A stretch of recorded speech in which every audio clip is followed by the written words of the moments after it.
అందరికీ నమస్కారం. Learning about nature ఛానల్కి మీ అందరికీ స్వాగతం. ఈరోజు మనం మహాభారతం వనపర్వంలోని శ్రీకృష్ణుని మహిమ ప్రళయకాల వర్ణనము గురించి తెలుసుకుంటున్నాము. వైశంపాయనుడు చెప్తున్నాడు. మత్స్యోపాఖ్యానం విన్నాక యుధిష్ఠిరుడు మళ్ళీ మార్కండేయ మహామునిని, మీరు వేల వేల యుగాల మధ్య వచ్చే మహాప్రళయాలను చూచి ఉంటారు. ఈ లోకంలో మీతో సమానులైన దీర్ఘ ఆయుష్మంతులు ఇంకెవరూ లేరు. నారాయణ భగవానుని పార్షాదులలో మీరు ప్రఖ్యాతులు. పరలోకంలో మీ మహిమ సర్వత్రా గానం చేయబడుతూ ఉంటుంది. బ్రహ్మకు నివాస స్థానమైన హృదయ కమలం యొక్క కర్ణికను మీరు యోగకలతో వికసింపజేసి వైరాగ్య అభ్యాసాలతో ప్రాప్తించిన దివ్య దృష్టి ద్వారా విశ్వ సృష్టికర్త అయిన భగవానుని అనేక సార్లు సాక్షాత్కరింప చేసుకున్నారు. కనుకనే అందరినీ కబలించే మృత్యువు అందరి శరీరాలను శుష్కింపచేసి దుర్బలం చేసివేసే వృద్ధావస్థ మిమ్మల్ని స్పృశించలేదు. మహాప్రళయ కాలంలో సూర్యాగ్నులు, వాయువు, చంద్రుడు, అంతరిక్షం, భూమి మొదలైనవి ఏమీ మిగిలవు. సమస్త విశ్వము జలమగ్నమైపోతుంది. స్థావర జంగమాలు, దేవాసురులు, సర్పాలు మొదలైన జాతులు నశించిపోతాయి. ఆ సమయంలో పద్మపత్రం మీద నిదురించే సర్వభూతేశ్వరుడు అయిన పరబ్రహ్మ సమీపంలో కూర్చొని కేవలం మీరు మాత్రమే ఉపాసన చేస్తూ ఉంటారు. ఓ విప్రోత్తమ, పూర్వం జరిగిన ఈ సమస్త చరిత్రను మీరు ప్రత్యక్షంగా చూసి ఉంటారు. అనేక పర్యాయాలు మీకు అనుభవంలోకి వచ్చి ఉంటాయి. ఈ సంపూర్ణ విశ్వంలో మీకు తెలియని వస్తువంటూ లేదు. కాబట్టి సమస్త సృష్టితో కారణ సంబంధం గల కథను వినాలని కుతూహలపడుతున్నాను అని అడిగాడు. మార్కండేయుడు చెప్తున్నాడు. రాజా, నేను స్వయంభువు అయిన బ్రహ్మదేవునికి నమస్కరించి నీకు ఈ కథను వినిపిస్తాను. ఇదిగో, మన దగ్గర కూర్చున్న పీతాంబరధారి అయిన జనార్దనుడే లోకం యొక్క సృష్టి సంహారాలు చేసేవాడు. ఈ భగవానుడే సమస్త భూతాలలో అంతర్యామి అయి వాటిని సృష్టిస్తూ ఉంటాడు. ఈయన పరమ పవిత్రుడు, అచింత్యుడు, ఆశ్చర్యకరమైన తత్వస్వరూపుడు. ఇతడు అందరికీ కర్త. ఇతనికి కర్త ఎవరూ లేరు. పురుష ప్రాప్తికి ఈయనే కారణం. అంతర్యామి రూపంలో ఈయన అందరినీ తెలుసుకుంటాడు. వేదాలు కూడా ఇతనిని గురించి తెలుసుకోలేవు. సంపూర్ణ జగత్ ప్రళయం అయ్యాక ఈ ఆదిభూతుడైన పరమేశ్వరుడి నుండియే సంపూర్ణ ఆశ్చర్యమయ జగత్తు ఇంద్రజాలంలా తిరిగి పుడుతుంది. 4000 దివ్య వర్షాలు ఒక సత్యయుగం అవుతుంది.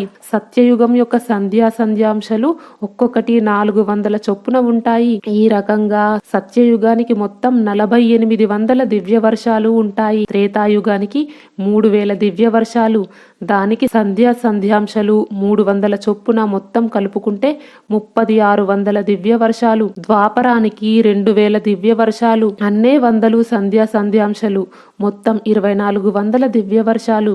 కలియుగం యొక్క పరిణామం 1000 దివ్య వర్షాలు, అన్నేసి వందల సంధ్యాంశాలు, మొత్తం 1200 దివ్య వర్షాలు. కలియుగం క్షీణించిపోయాక తిరిగి సత్యయుగం ఆరంభమవుతోంది. ఈ రీతిగా 12,000 దివ్య వర్షాలు ఒక చతుర్యుగం అవుతోంది. 1000 చతుర్యుగాలు గడిస్తే బ్రహ్మకు ఒక పగలు అవుతోంది. ఈ జగత్తంతా బ్రహ్మకు పగటి సమయమే. అది పూర్తి కాగానే జగత్తు నాశనమవుతోంది. దీనిని జగత్ ప్రళయం అంటారు. 1000 యుగాలు పూర్తి కావడానికి ఇంకా కొద్ది సమయం మిగిలి ఉంది. ఆ సమయం కలియుగానికి అంతిమ భాగం. అప్పుడు మనుష్యులందరూ ప్రాయికంగా మిథ్యావాదులై ఉంటారు. బ్రాహ్మణులు శూద్రులు చేసే పనులు చేస్తారు. శూద్రులు వైశ్యుల వలె ధనం సంపాదించి గాని లేక క్షత్రియ కర్మ ద్వారానో జీవితం గడుపుకుంటారు. బ్రాహ్మణులు యజ్ఞం, స్వాధ్యాయం, దండం, అజినం మొదలైనవి వదిలేస్తారు. భక్ష్య వివేచన లేక ఏది పడితే అది తింటారు. జపానికి దూరమవుతారు. శూద్రులు గాయత్రి జపాన్ని చేపడతారు. ఈ విధంగా లోకుల ఆలోచనలలోనూ వ్యవహారాలలోనూ వైపరీత్యం ఏర్పడినప్పుడు ప్రళయకాలానికి పూర్వరూపం ఆరంభమవుతోంది. భూమిని మ్లేచ్చులు పాలిస్తారు. మహాపాపులు అసత్యవాదులు అయిన ఆంధ్ర, శక, పులింద, యవన, అభీర జాతుల వారు రాజులవుతారు.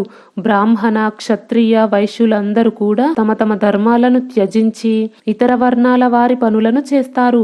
అందరికీ కూడా ఆయువు, బలము, వీర్యము, పరాక్రమము తగ్గిపోతాయి. మనుష్యులు పొట్టిగా, వారి మాటలలో నిజం చాలా తక్కువగా ఉంటుంది. ఆనాటి స్త్రీలు కూడా ఎత్తు తక్కువగా చాలా సంతానాన్ని కంటూ ఉంటారు. వారిలో శీల సదాచారాలు ఉండవు. ప్రతి గ్రామంలో అన్నం అమ్ముతారు. బ్రాహ్మణులు వేదాన్ని అమ్ముకుంటారు. స్త్రీలు వేశ్యావృత్తిని చేస్తారు. గోవులు అతి తక్కువగా పాలిస్తాయి. వృక్షాలు అతి తక్కువగా పూస్తాయి, కాస్తాయి. వాటి మీద మంచి పక్షులకు బదులుగా ఎక్కువగా కాకులే నివసిస్తూ ఉంటాయి. బ్రాహ్మణులు లోబులై పాతకులైన రాజుల నుండి కూడా దక్షిణలు తీసుకుంటారు. అసత్య ధర్మాన్ని మోసంతో అమలు చేస్తారు. భిక్ష అడిగే వంకతో దశ దిశలు తిరుగుతూ దొంగతనం చేస్తారు. గృహస్థులు కూడా తమ మీద పన్నుభారం అధికం కావడంతో అక్కడ ఇక్కడ దొంగతనాలు చేస్తూ తిరుగుతూ ఉంటారు. బ్రాహ్మణులు మునుల వేషం వేసుకొని వేశ్యావృత్తితో జీవిస్తూ ఉంటారు. అంటే దొంగ బాబాలలాగా మద్యం త్రాగుతూ గురుపత్నితో వ్యభిచరిస్తారు. శరీరంలో రక్తమాంసాలు వృద్ధి పొందే లౌకిక కార్యాలనే చేస్తారు. బలహీనులవుతామనే భయంతో వ్రతం, తపస్సు వీటి పేరైనా తలపెట్టరు. ఆ సమయంలో సకాలంలో వర్షాలుండవు. నాటిన విత్తులు సరిగ్గా మొలకెత్తవు. లోకులు కృత్రిమమైన తూనికలతో కొలతలతో వ్యాపారం చేస్తారు. వ్యాపారులు చాలా మోసగాళ్లుగా ఉంటారు. రాజా, ఎవరైనా నమ్మకంతో తమ దగ్గర కుదువ పెట్టిన ధనాన్ని ఆ పాపులు నిర్లజ్జగా మృంగివేయడానికి ప్రయత్నిస్తారు. పైగా వారితో మా దగ్గర నీదంటూ ఏదీ లేదు అని కూడా చెప్తారు. స్త్రీలు భర్తలను మోసగించి నౌకరులతో వ్యభిచరిస్తారు. వీరుల భార్యలు కూడా తమ భర్తలను వదిలి ఇతరులను ఆశ్రయిస్తారు. ఈ విధంగా సహస్రయుగాలు పూర్తి కావస్తూ ఉండగా చాలా సంవత్సరాల పాటు వర్షం కురవదు. దీనితో క్షుద్ర ప్రాణులు ఆకలితో అలమటించిపోతాయి.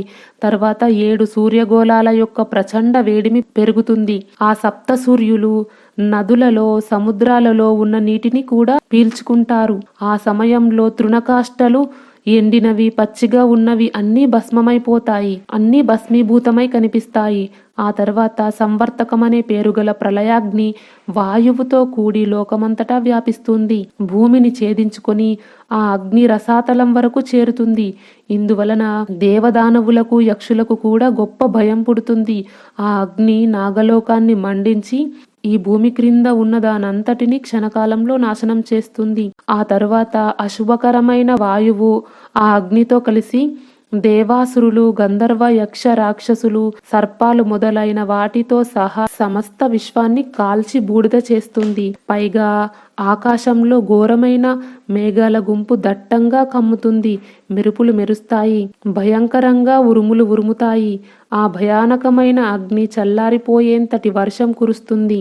సముద్రం చెలియకట్ట దాటుతుంది. పర్వతాలు బ్రద్దలవుతాయి. భూమి సముద్రంలో మునిగిపోతుంది. ఆ తర్వాత వేగంగా వీచిన గాలి వలన మేఘాలు పరస్పరం ఢీకొని నశించిపోతాయి. ఆ తరువాత బ్రహ్మదేవుడు ఆ ప్రచండ వాయువును పీల్చి ఆ ఏకార్ణవమైన నీటిలో పవలిస్తాడు. అప్పుడు దేవతలు, అసురులు, యక్షులు, రాక్షసులు, ఇతర చరాచర జీవజాలమంతా నశించిపోతుంది. కేవలం నేను మాత్రం ఆ ఏకార్ణవంలో లేచిపడే కెరటాల తాకిడిని భరిస్తూ అటూ ఇటూ తిరుగుతూ ఉంటాను. మార్కండేయ మహర్షి ఇంకా కొనసాగిస్తూ, యుధిష్ఠిర మహారాజా, ఒకనాటి మాట, నేను ఆ ఏకార్ణవ జలంలో జాగ్రత్తగా ఈదుతూ చాలా దూరం వెళ్ళాను. అలసిపోయాను. కానీ ఎక్కడ విశ్రమించడానికి తగిన ఆధారం దొరకలేదు. కొంతసేపటికి ఆ అనంత జలరాశిలో నేను ఒక అందమైన విశాలమైన వటవృక్షాన్ని చూశాను. దాని వెడల్పైన కొమ్మ మీద నయనాభిరాముడైన శ్యామసుందరుడైన బాలకుడున్నాడు. అతని ముఖం కమలంలా కోమలంగా ఉంది. చంద్రునిలా ఆహ్లాదం కలిగిస్తుంది. కన్నులు విచ్చుకొని పద్మాల వలె వెడల్పుగా ఉన్నాయి. అతనిని చూచి నాకు చాలా ఆశ్చర్యం కలిగింది. ప్రపంచమంతా నశించిపోయింది.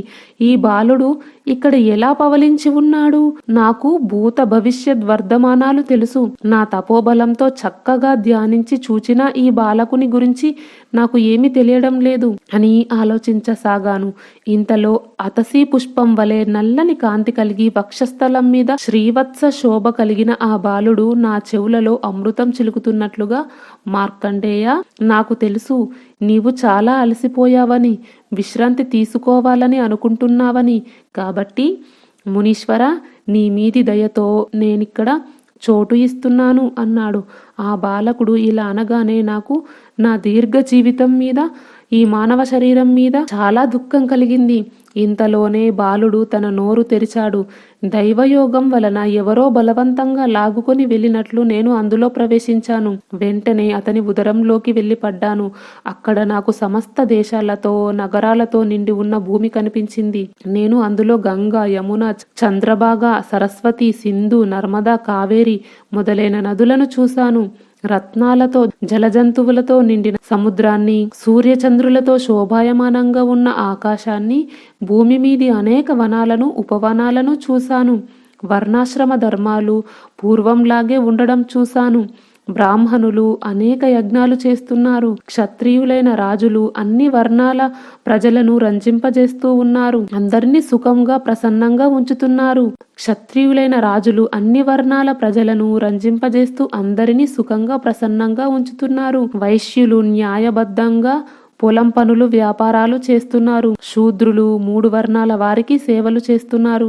అనంతరం ఆ మహాత్ముని ఉదరంలో తిరుగుతూ ముందుకు వెళ్ళగా హిమవంతం, హేమకూటం, నిషదం, శ్వేతగిరి, గంధమాదనం, మందరాచలం, నీలగిరి, మేరుపు, వింధ్యాచలం, మలయం, పారియాత్రం మొదలైన పర్వతాలెన్ని ఉన్నాయో అన్ని కనిపించాయి. అక్కడ అటూ ఇటూ తిరుగుతూ ఇంద్రాది దేవతలను, రుద్రాది తుల్యులను, వసువులను, అశ్విని కుమారులను, గంధర్వులను, యక్షులను, ఋషులను, దైత్య దానవ సమూహాలను కూడా చూశాను. ఎంతని చెప్పను, ఈ భూమి మీద ఏ చరాచర జగత్తును నేను చూశానో అదంతా ఆ బాలకుని కడుపులో చూశాను. నేను ప్రతిదినం ఫలాహారాలు తింటూ తిరుగుతూ ఉన్నాను. ఇలా 100 ఏళ్ల వరకు తిరుగుతూనే ఉన్నాను. కానీ ఎక్కడా ఆ శరీరానికి అంతమన్నదే లేకపోయింది. చివరికి మనస్సు చేత, వాక్కు చేత కూడా అతనిని శరణుజొచ్చాను. అంతే, వెంటనే అతడు తన నోటిని తెరిచాడు. నేను వాయువులాగా అకస్మాత్తుగా అతని నోటి నుండి బయటకు వచ్చాను. చూసేసరికి అమిత తేజస్సు కలిగిన ఆ బాలుడు మునుపటిలాగే సమస్త విశ్వాన్ని తన ఉదరంలో ఉంచుకొని ఆ వటవృక్షపు శాఖ మీద విరాజమానుడై ఉన్నాడు. నన్ను చూసి ఆ గొప్ప కాంతికల పీతాంబరధరి అయిన బాలకుడు ప్రసన్నుడై చిరునవ్వుతూ, మార్కండేయ, నీవు నా శరీరంలో విశ్రాంతి తీసుకున్నావా లేదా అని అడుగుతున్నాను. నీవు అలసిపోయావని అనిపిస్తుంది అన్నాడు. ఆ అతులిత తేజస్వి అయిన బాలకుని మితిలేని ప్రభావాన్ని చూసి నేను ఎర్రని పాదాలతో, కోమలమైన వ్రేళ్లతో అందంగా ఉన్న అతని 2 పాదాలను శిరస్సుతో స్పృశించి నమస్కరించాను. తిరిగి వినయంగా చేతులు జోడించి ప్రయత్నపూర్వకంగా అతని దగ్గరికి వెళ్ళి సర్వభూతాంతరాత్మ అయిన ఆ భగవానుని దర్శించాను. అతనితో, భగవాన్, నేను మీ శరీరంలో ప్రవేశించి అక్కడి సమస్త చరాచర జగత్తును చూశాను ప్రభు. మీరు విరాట్ విశ్వాన్ని ఈ రకంగా ఉదరంలో ధరించి ఇక్కడ బాలకుని వేషంలో ఎందుకు ఉన్నారో చెప్పండి. సమస్త విశ్వం మీ ఉదరంలో ఎందుకు ఉన్నది? మీరు ఎంతవరకు ఇక్కడ ఈ రూపంలో ఉంటారు అని అడిగాను. నా విన్నపం ఆలకించి ఉత్తమ వక్త, దేవదేవుడు అయిన పరమేశ్వరుడు నన్ను సాంత్వనపరుస్తూ, ఓ విప్రోత్తమ, దేవతలు కూడా నా రూపాన్ని సరిగ్గా తెలుసుకోలేరు. నీ మీది ప్రేమ చేత ఈ జగత్తును ఎలా సృష్టించానో అది చెబుతాను. నీవు పితృభక్తుడవు. నీవు గొప్ప బ్రహ్మచర్యాన్ని అవలంబించావు. అంతేకాక నీవు నా శరణు కోరి వచ్చావు కాబట్టి నా యొక్క ఈ స్వరూప దర్శనం లభించింది. పూర్వకాలంలో జలాలకు నార అని పేరు పెట్టారు. ఆ నార నాకు అయన వాసాస్తవం కాబట్టి నేను నారాయణుడనే పేరుతో ప్రసిద్ధికెక్కాను. నేను సమస్తానికి ఉత్పత్తి కారణాన్ని, సనాతనుడను, అవినాశిని. చరాచర జగత్తును సృష్టించేది, సంహరించేది నేనే. బ్రహ్మ, విష్ణువు, ఇంద్రుడు, కుబేరుడు, శివుడు, సోముడు, ప్రజాపతి, కశ్యపుడు, దాత, విధాత, యజ్ఞం అన్నీ నేనే. అగ్ని నాకు ముఖం, పృథివీ చరణాలు, చంద్రసూర్యులు నేత్రాలు, ద్యులోకం నా శిరస్సు, దిక్కులు ఆకాశం నాకు చెవులు. నా శరీరం నుండి స్రవించిన చెమటయే ఈ జలం. వాయువు నా మనస్సులో ఉంది. పూర్వకాలంలో భూమి నీటిలో మునిగిపోయినప్పుడు నేను వరాహ రూపంలో దానిని నీటి నుండి పైకి తీశాను. బ్రాహ్మణులు నా ముఖం, క్షత్రియులు నా భుజాలు, వైశ్యులు ఊరువులు, శూద్రులు చరణాలు, చతుర్వేదాలు నా నుండి వ్యక్తమై మరల నాలోనే లీనమవుతాయి. శాంతిని కోరుతూ మనస్సును, ఇంద్రియాలను అదుపులో ఉంచుకునే జిజ్ఞాసువులైన యతులు, శ్రేష్ఠులైన బ్రాహ్మణులు ఎల్లప్పుడూ నన్నే ధ్యానిస్తూ ఉపాసిస్తూ ఉంటారు. ఆకాశంలోని తారలు నా రోమకూపాలు, సముద్రం 4 దిక్కులు నా వస్త్రం, శయ్య నివాస మందిరమును. మార్కండేయ, సత్యము, దానము, తపస్సు, అహింస అనే ఈ ధర్మాలను ఆచరించడం వలన మనుష్యునకు సద్గతి కలుగుతుంది. ద్విజులు సరియైన పద్ధతిలో వేదాధ్యయనం చేసి అనేక రకాల యజ్ఞాలు చేసి శాంతచిత్తులై క్రోధరహితులై నన్నే పొందుతారు. పాపులు, కృపణులు, లోబులు, అనార్యులు, జితేంద్రియులు కానివారు వీరికి నేను ఎప్పుడూ లభించను.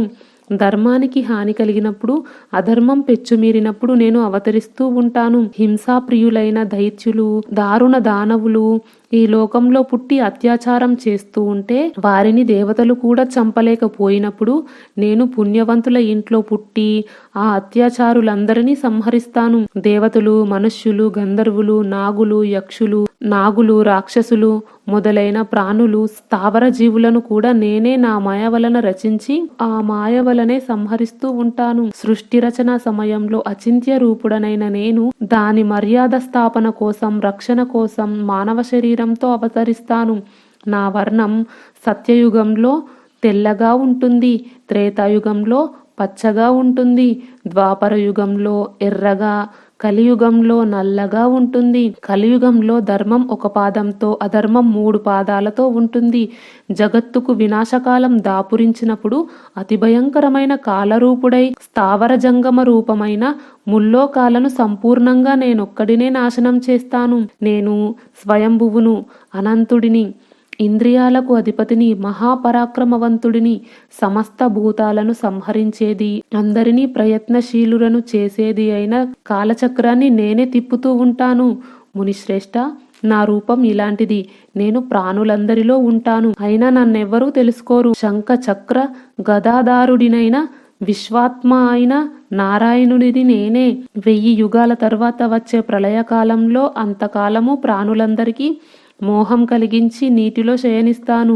నేను బాలకుడను కానప్పటికీ బ్రహ్మ మేలుకొనే వరకు బాలక స్వరూపంలో ఇక్కడ ఉంటాను. విప్రోత్తమ, దేవతలకు, అసురులకు కూడా తెలుసుకోవడానికి కష్టమైన నా స్వరూపం గురించి నీకు నేను తెలియజేశాను. బ్రహ్మదేవుడు మేలుకునే వరకు నీవు శ్రద్ధా విశ్వాసాలతో సుఖంగా తిరుగుతూ ఉండు. బ్రహ్మ లేచిన తర్వాత అతనితో ఏకీభూతమై పృథివ్యాది పంచభూతాలను, ఇతర చరాచర ప్రాణులని సృష్టిస్తాను. యుధిష్ఠిరా, ఇదంతా చెప్పి పరమాద్భుతమైన ఆ బాలముకుందుడు అంతర్ధానమైపోయాడు. ఈ రకంగా నేను 1000 యుగాలు గడిచాక వచ్చే ఆశ్చర్యజనకమైన ప్రళయలీలను చూచాను. ఆ సమయంలో నాకు దర్శనమిచ్చిన ఆ పరమాత్మ ఈ నీ బంధువు ఈ శ్రీకృష్ణచంద్రుడే.